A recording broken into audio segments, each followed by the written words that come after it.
Welcome to Behave Yourself, the podcast that aims to bring the science of human behavior and how you can apply it to your own life and become the happiest, healthiest, and most successful version of you. We're two behaviour analysts with backgrounds in personal training and nutrition who've struggled in the past with confidence, weight loss, breaking promises to ourselves, and constantly trying the quick fixes.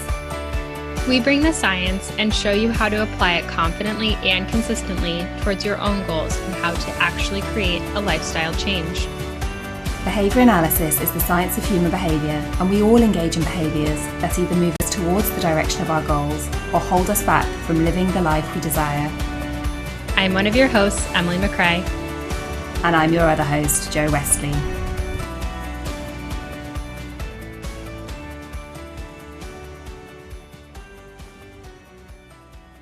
Hello. Hello. How you doing? I'm well. How are you doing? I'm doing really well, thank you. How have you been behaving yourself this week? I have been recording 2 podcast episodes with you in one day and forgot before we started recording to think of a second one.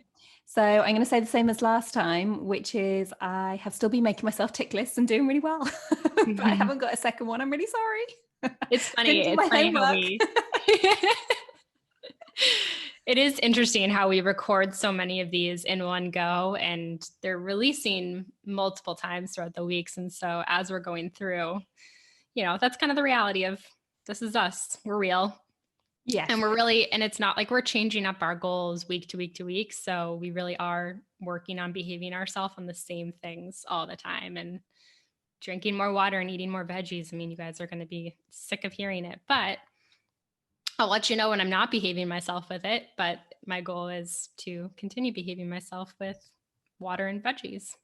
I guess that's true. We're recording a few weeks ahead of schedule. So this week was both mine and Emily's birthday week.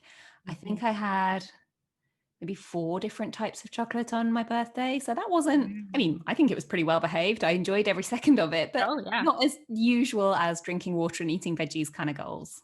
Right. I had a lot of donuts and it was delightful. So of the box that you showed on Instagram, how many did you eat? We split it. So I had 2.5 and Tom had 2.5. Nice. So they looked good. Split in half. They were really, really good. Really good. Like big, cakey, good donuts. So worth it. You'll be pleased to know that 2 of the types of chocolate I had were stuffed with peanut butter. Ooh, my favorite. It's good chocolate. Talking of the fact that we record in advance, on the last podcast, we said that when we get to 10 reviews on iTunes, we will do a lucky dip of the people that have left reviews for a half an hour Zoom session of your choice with either me or Emily or both of us. But please remember that we are recording a few weeks in advance. So if we've hit 10 and we haven't picked someone yet, it's just because we haven't announced them on the podcast yet. It's because we are from the past. But we will get to it, I promise, as soon as we hit 10. And we'll probably announce it on social media weeks before you hear it on the podcast. So that's why we might be delayed. And we'll keep reinforcing those reviews. So don't worry. This won't be the only time we do this. And sometimes it'll just be me or just be Joe, but don't worry. We want to see all those reviews come in. Yeah, for sure. Yep. Perfect. Okay. So today's podcast topic comes from a listener question that we had through our DMs. And the listener question goes, I don't have any control after food after I've drunk alcohol, and giving up alcohol just isn't an option for me. So what can I do? So I thought this would be a good one to dig into. I have all the things to say about it, partly because I totally relate, and I certainly come from history of feeling exactly the same way. But I think behavior analytically, we can have some input on this, and particularly coming into this time of year of Christmas, it's probably something that a lot of us are feeling elements of it, if not all of it. For sure. And I'll kind of touch on the behavior analytics side of it. I haven't firsthand dealt with it as much, but I know kind of those other antecedent or consequence strategies that we can use to implement. So maybe let's go into that first, because I have some kind of mindset and value and goal and kind of ACT style thoughts about it, but maybe let's go into the basics first. So I think we mentioned on the last podcast about Christmas, whenever I know that I'm going into a party or a time of drinking, Christmas Day, whatever, Jim and I would call it, my husband and I would call it pre-gaming it, and not pre-gaming it in the way that we did at university, but pre-gaming it with always having a pre-drinking meal of plenty of protein, some veggies or fruit, a minimum of maybe 300 to 500 calories minimum before we go to that party or before we start Christmas Day eating and drinking. Often I think we drink our alcoholic drinks quite quickly because we are hungry and we've gone with the expectation of having that delicious meal on Christmas Day or having the delicious meal at the restaurant. But because we're hungry, actually sugar from alcohol is really quickly processed and easily processed by our bodies. So our bodies love it. And so we'll often drink very quickly and then it will go to our head very quickly. And our inhibitions are lost slightly after a few drinks. So then we'll probably eat more and maybe make not such good choices after a drink or two. So I would always recommend pre-gaming it with protein, veggies, at least 300 to 500 calories, if not a few more. Yeah. And I think too, pre-gaming with water. We talked about this too on the last episode, having a water with you at all times. It's kind of that age-old kind of thing of drink, then water, first water, then a drink, and then first another set of water, and then your next drink if you have it. But using kind of those first strategies, this question really piques my curiosity with not having control around food and booze and the environment that's set up around that. So is it when you're at home? Is it when you're at a party? Is it when you're out at a restaurant? Where is it that it's really starting to trigger this behavior? So is it when you go out and then you come home and it's that food at home? It's kind of those different levels of where is it that it's first occurring and triggering that behavior, because then we can set up that environment. So maybe at home, you don't buy any of those like sweets and treats or pizza or chips, whatever those things are, and they're not in your home. So when you come home from a party or a bar, you're not as likely. If you're drinking at home, still continuing to recognize what's in your cupboards, in your cabinets, and knowing you have just the options that you want to be eating in your cabinets. And making sure that they are fun options as well. So we have things like salt and vinegar flavored rice cakes that are really tangy. And what we probably want to have in our drunken state is a big pile of fries or chips. But the salt and vinegar rice cakes are a tenth of the calories and less fat, but they'll do the job and they will hit they'll hit the same function as the chips or the fries would. It's a really good replacement behavior. I think so. Thanks. So yeah, definitely make sure that you're stocked up on all the food before you start drinking. I think often we binge eat because we've been restricting previously. So make sure you're not restricted previously. Set up your environment for success. Maybe try and plan for it. So if you can't control your environment because you're not at home, although why aren't you at home? You should be in lockdown. Yes. Never mind. But if you're out at a restaurant or you're at someone else's house where you know there's a lot of treat foods that you have no control over, maybe try and identify which foods you will allow yourself to have more of. And it might be the veggie platter, or it might be the meat or charcuterie board, rather than the stack of mince pies or cookies or whatever is your Christmas food.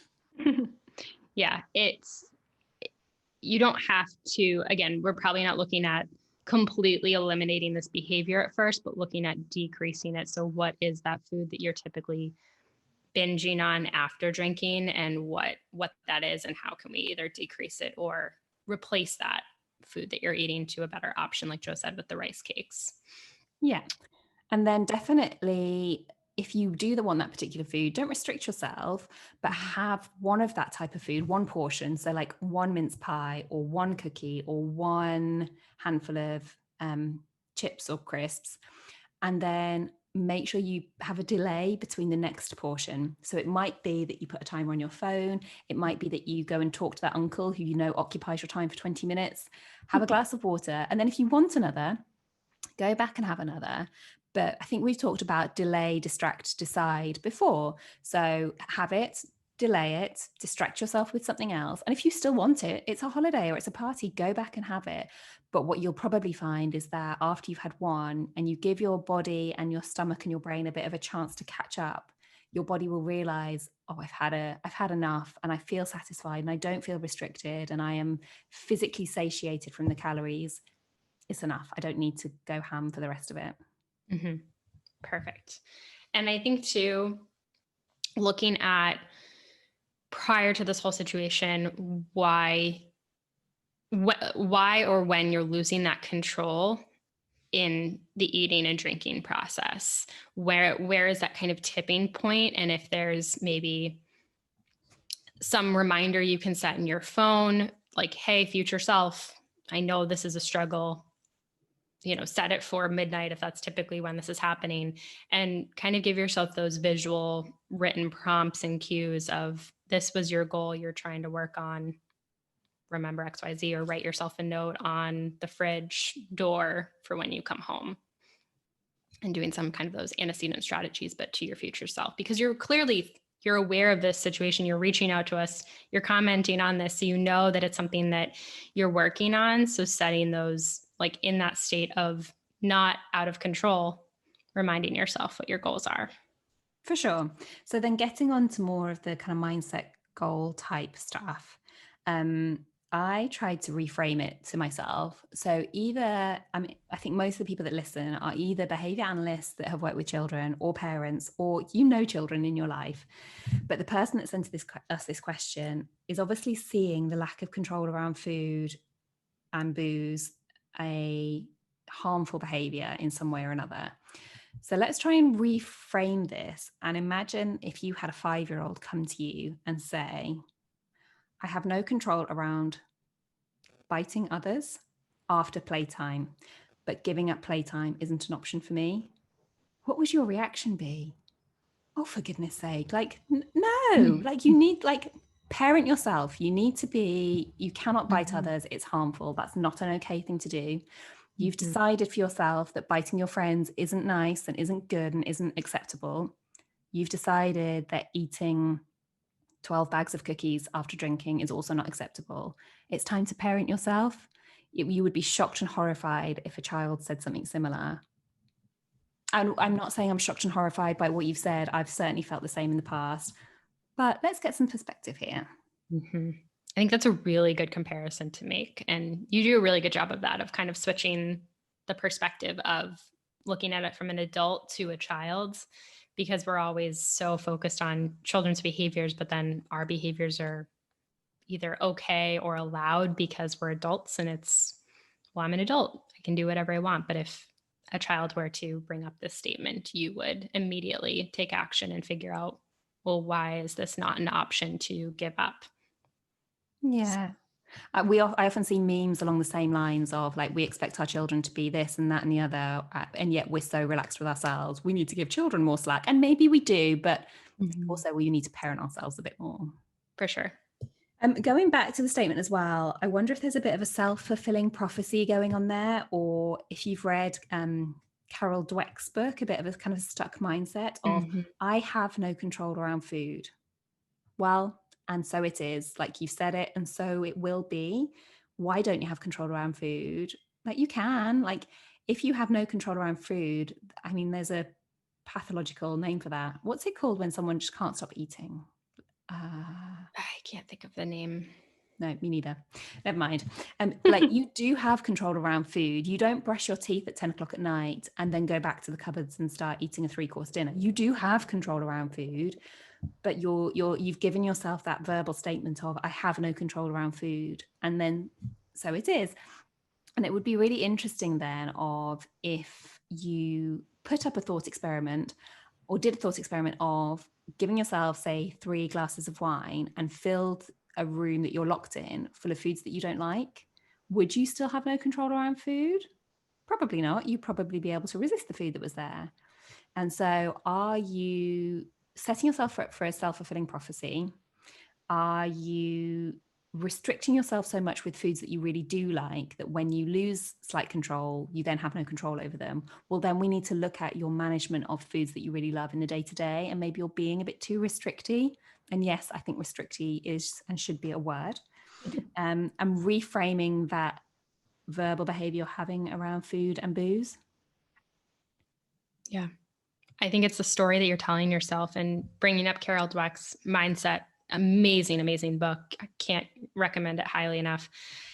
But looking at that story that you are telling yourself, it's going to continue. I tell this with my clients that like, I'm not a morning person. Well, continue to tell yourself that, and you're not going to get up and work out in the morning. Like that's just, it's this continuation, and you're just identifying as this person who doesn't have control, or who isn't a morning person, or who isn't somebody that works out. Like that's just the story you're telling yourself. You can shift the narrative, and it's a little bit of talking yourself into it before it becomes who you are as a person. But saying I have control is starting to regain back control over food. You do have control. It's just there's certain variables in your environment that are leading to you determining that you do not have control currently, but you can regain it. Yeah, agreed. And maybe diffusing your kind of current thoughts about it of, oh, well, I've had one drink, I might as well go in on it now. Diffusing those thoughts in some way, because that's not, if this is what your goals are, to not drink those things, you know your values, you can pick different behaviors instead. Right. Please know that with everything we're saying now, it could come across as really judgy. I have come from a background of, as I said in the Christmas episode, a very boozy family. We will start drinking champagne at probably 8 a.m. on Christmas morning. We will not stop drinking throughout that day. And I really enjoy a glass of wine or a gin and tonic. But I've also had years of using alcohol for other reasons, not in a particularly worrying or dangerous way, but using it maybe as a way to numb or a way to not face difficult thoughts. And so I sometimes, and I probably do this once every 6 months or so, sit down and write out alcohol is ... And it might be what your favorite drink is, like margaritas are, or red wine is, or gin and tonics are ... And then all the things that they are for you. So for me, like a gin and tonic is delicious. It's sociable. It's one of mine and Jim's shared enjoyments. It is alcohol. It's calories. It's refreshing. It's all of these things, and like explore what it might be. And it might be that for you, alcohol is a comfort. Gin and tonics are a way of distracting myself. Alcohol or gin and tonics are a coping mechanism when I'm around that person that makes me feel this way. And then really try and explore the more difficult ones, and the ones that you look at and go, oh, I don't like that I'm feeling that way. I'm not saying that using alcohol as a coping mechanism is bad per se, but you can teach yourself other ways of coping with these thoughts and feelings that maybe are more healthy. Mm-hmm. I realize I'm treading on shaky ground here, because I certainly have used wine as a coping mechanism in the past. Oh, and I think we all have, and you see, and a lot of these memes have come up this year, and just in general, people's statements of using alcohol to cope with COVID and quarantine. And so much of that was so present. And it's not something that I consciously made that decision to not use that as an excuse. And my husband doesn't drink. He hasn't drank for several years. And so it's not something that we do often, or that I do often. I've had a few more, like recently, just because of my birthday and stuff, had a few more glasses, but consciously not doing I need a glass of wine because I've had a bad day, or this terrible situation happened, I need a glass of wine, and using that as a coping mechanism. It's not the end of the world, but at the same time, if it becomes this repeated way of dealing with a really challenging situation, looking at that and saying, is that how you're coping? Is there another alternative to that? Now I have a glass of wine because I enjoy it, because it pairs well with a meal, because it tastes delicious and it's refreshing and it's cozy on a birthday night. But it's not because of XYZ situations. And I'm still very conscious of that, because as my husband says, I'm very susceptible to social norms, and it's a very social normy thing to have a drink because X is crazy right now. And it's something that is a very big challenge, and it's very prevalent, I think, throughout this whole COVID situation for many, many people. And it becomes almost a social narrative, doesn't it? People will say, oh, well, don't worry, it's almost gin and tonic o'clock. And it Yes. becomes a thing that we hear as a social norm. So therefore we think must be acceptable. But to get personal, I think probably exacerbated by lockdown.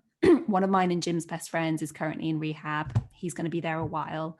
And another person that's very close to me and my family was an alcoholic for the whole of their lives and struggled with it, battled it, won against it, then had a diagnosis of cancer and fell back into it. And eventually it wasn't the cancer that killed them. It was the alcoholism. So this is, as much as we're trying to give ideas around control around food and other things, if this is a serious problem and you notice that for yourself, and maybe this podcast has triggered certain ideas for you, there is help to be had in lots of different areas. And I can't give one that would be worldwide. I'm guessing Alcoholics Anonymous is the only worldwide one, but Google that and find help. Go to your GP or your, what do you call your doctors? Your family doctor?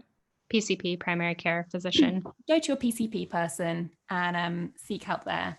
But I think the person that sent this question is just maybe enjoying the chips a bit too much after a glass of wine. Mm-hmm.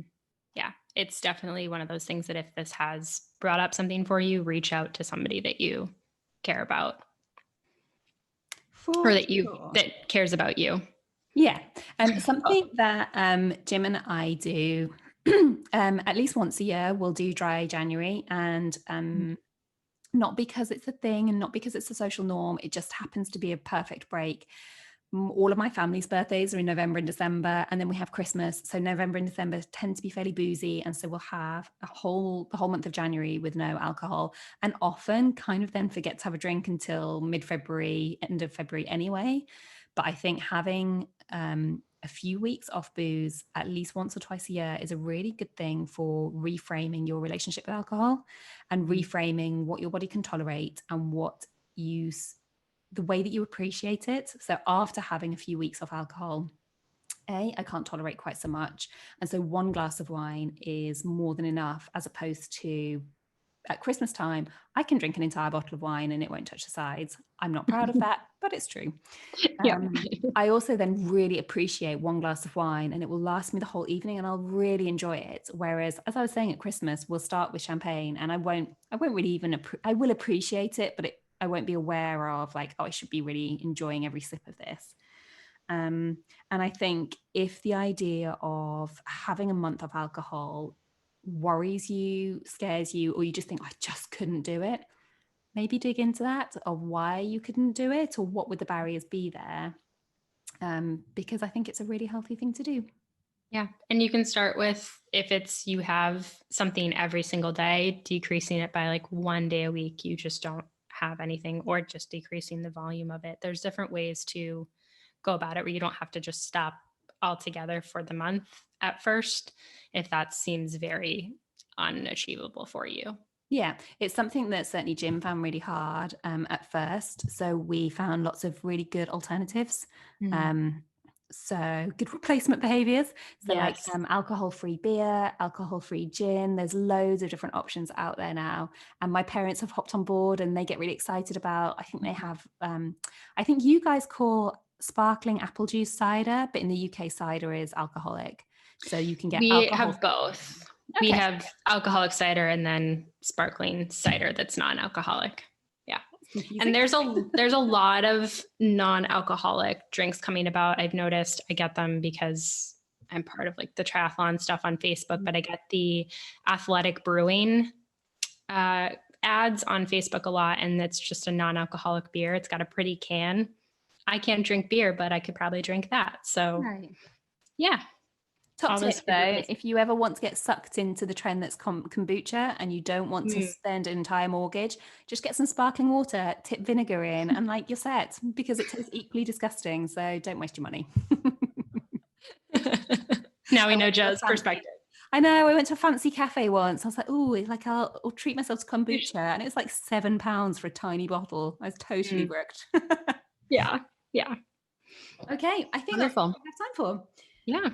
Perfect. As usual, if you want to hear any more from us, Emily's Instagram is at emily.a.mccrae and my Instagram is at the behavior lady, and still from the UK, still spelt with a U. So behavior is still spelt with a U. And our podcast Instagram is at behave yourself. If you've got any comments or questions or anything you want to connect with us, you could also email us at behaveyourselfpod@gmail.com. Perfect. And we would love it. We continue to say this over and over again, but we would love it if you guys would leave us a review on any platform that you're listening on. If you want to and you don't know how, we've got the task analysis. You can look at that or reach out to us and we can help you with that as well. But it helps us get more listens out to more people. And that's really what is going to make the difference for us. We want to reach as many people as possible. So share it, send it out to people that you care about, and we appreciate it. For sure. As always, it's my job to give the disclaimer. So we're both behavior analysts and qualified in our respective fields. This podcast is for education and information sharing only and shouldn't be taken as personal, medical, or behavioral advice or services. Perfect. Super. All right. We will see you next week for a chat about New Year's resolutions. Yes, I'm looking forward to it. Perfect. See you next time.